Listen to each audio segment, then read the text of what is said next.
1985. Vermont, the small town of Woodstock.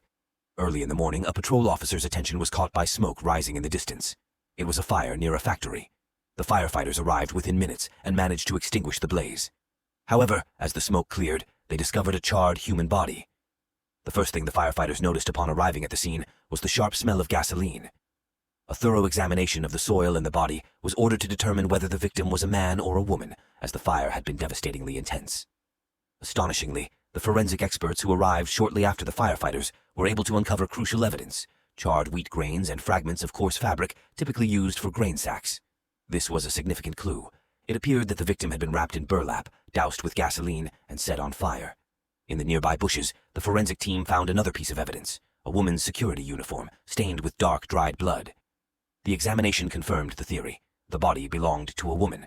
Detectives now had many questions to answer, but they had no idea that this case would lead them to a series of even more twisted crimes. As they surveyed the area, the investigators found drag marks on the ground, suggesting that the body had likely been dragged to the site before being set ablaze. However, the tracks abruptly ended at a dirt road. If the body had been dragged, it seemed likely that there was only one perpetrator. The detectives hypothesized that the body had been transported by vehicle, so they immediately began examining the road. Here, the detectives caught a break. On a damp patch of the dirt road, they discovered a tire track from a truck.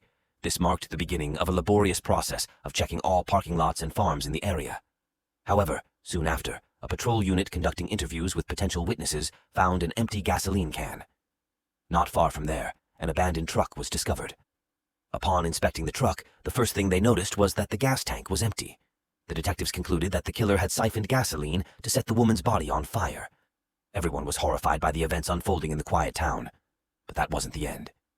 In the truck's bed, the same type of wheat was found as at the scene of the fire. Behind the seat, there were burlap sacks, made from the same material found at the crime scene.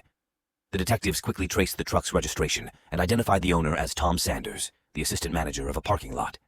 The police immediately set out to apprehend the suspect. However, as soon as Tom saw the patrol, he fled. The police began searching the parking lot for him, but he was nowhere to be found. It was strange. After all, the area was cordoned off, and no one had seen him escape. Then, one officer noticed a manhole cover.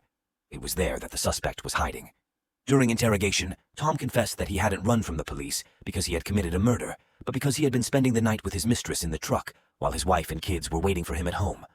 The police checked his alibi, and it held up. Tom had been giving his mistress a ride home when the truck ran out of gas. He panicked at the thought of being caught fooling around with the vehicle and fled. The detectives continued their investigation and discovered that, on the night of the murder, 18 women had inexplicably not returned home. The identity of the woman burned in the fire was finally established. The victim was Alice Gibson, 50 years old, a former police officer. She was unmarried and worked as a security guard at a bus depot. Her daughter identified the remains and the uniform found near the fire site. A button had been torn off along with a piece of fabric. But how did the body end up several kilometers from the bus depot? All vehicles were thoroughly inspected, and a distinctive mark was found on the tires of one truck. A clue was found behind the passenger seat, the same size, the same color of thread, and a piece of fabric as on Alice's uniform. The truck's gas tank was inspected, and it was found to be missing 10 liters of gasoline. The detectives calculated that the missing gasoline was enough to drive from the bus depot to the riverbank, use some as an accelerant for the fire, and return. But who had been behind the wheel? The detectives were still in the dark. A few days later, the town was shaken once again by the discovery of another charred body.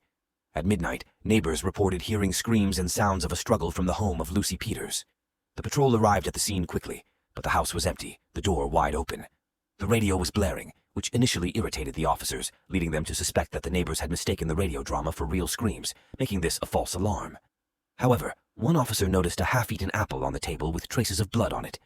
In the bedroom, they found more blood, but there was no body, and Lucy was nowhere to be found. Could this be another murder? According to the neighbors, there was always a bicycle on Lucy's porch, but now it was missing. The police were confused. By dawn, the search for Lucy was still ongoing. Then, a call came in from an old fisherman named John. He loved fishing, and that morning, while sitting by the river, he noticed something strange and pale in the distance. As he approached, he discovered something horrifying. The bushes concealed a smoldering fire pit, and within it lay the mutilated body of a woman. 15 minutes later, the crime scene was swarming with investigators. Even seasoned officers were shocked by what they found. The woman's face was burned beyond recognition, and her breasts had been cut off. The remaining hair suggested that the body belonged to a woman. The detectives began to wonder if the two murders were connected. This time, The body was not completely burned. Fragments of a skirt remained on the woman, and this fragment was enough for her sister to identify the missing Lucy. The police questioned Lucy's friends, who revealed that she had recently spoken about meeting a man. She hadn't mentioned his name, as she was shy, but they knew he was married and had promised to divorce soon. Lucy naively waited for him. Could this mysterious man be the killer? The detectives began piecing together the facts. Both victims were found in riverside bushes under similar circumstances. Both were doused in gasoline and set on fire. The gruesome details of the second murder led to the only possible conclusion. A serial killer was on the loose. The experts established the methods of murder for both women. They were different. Lucy had been stabbed, likely with a knife. But Alice had met a completely different fate. The poor woman had nearly all her bones broken. What if Alice had been run over by a truck? Not just once, but repeatedly. This meant that the truck driver, Tom, who had been arrested earlier, was indeed responsible for her death. The wheat grains, tire tracks, buttons, and fingerprints. These undeniable pieces of evidence left him with no chance. And he finally confessed. That evening after work, Tom had been drinking at the bus depot. The alcohol wasn't enough for him, so he drunkenly decided to drive to the store. Alice, the security guard, stepped in his way and forbade him from leaving. Enraged, Tom ran her over. Panicking, he decided to hide the body. He resolved to take it far away and bury it. He removed Alice's uniform to complicate identification, not noticing in his haste that a button had been torn off. But in the forest, Alice groaned. She was still alive. Tom still had a chance to change his fate, to call an ambulance, to repent. Yes, he would have to serve time, but he could return to his family. But Tom didn't want to go to jail, so he ran over Alice again and again. Then he tried to destroy the evidence. He covered her with sacks, doused her with gasoline, set her on fire, and fled the scene. After confessing to this murder, Tom was sentenced to 10 years in prison. Ironically, in prison, he slipped and fell from a great height, breaking every bone in his body. He lived for some time afterward, suffering excruciating pain. The first murder had been solved, but the detectives still hadn't cracked the case of Lucy's murder. The police continued their intense investigation. And then, one day, there was a breakthrough in the case. It happened near a sacred place, by the church. It was here, not far from the cathedral, that a crucial piece of evidence was discovered: Lucy's bicycle. Suddenly, there was another attack. Once again, it was the fisherman John who reported it to the police. He was near the river when he heard terrifying screams and desperate cries for help coming from the shore. He ran toward the sound. Through the gaps in the trees, he caught a glimpse of someone's back, and from the bushes came a moan. John found a young woman covered in blood. One of her breasts had been partially cut off. Wasting no time, he decided to rush her to the hospital in his car. Fortunately, the girl survived, and she provided crucial help to the investigation. Carrie had gone on a blind date in the park. A man she didn't know sat next to her on a bench. She hoped this was her date, and she agreed to take a walk with him. As soon as they reached the bushes, the man suddenly pushed her to the ground and pulled out a knife. She began to scream frantically, which ultimately saved her life. Carrie described the man, about 40 years old, tall, and wearing a light-colored coat. But at that moment, 2 more attacks occurred. Once again, there was a sinister fire, following the same pattern. The body was doused in gasoline and set ablaze. It became clear there was a second killer in town, and he was far more dangerous. The investigation led to one of the apartment buildings. The police immediately decided to talk to the building's superintendent. However, no one answered the door for a long time. Strange sounds were coming from behind the door.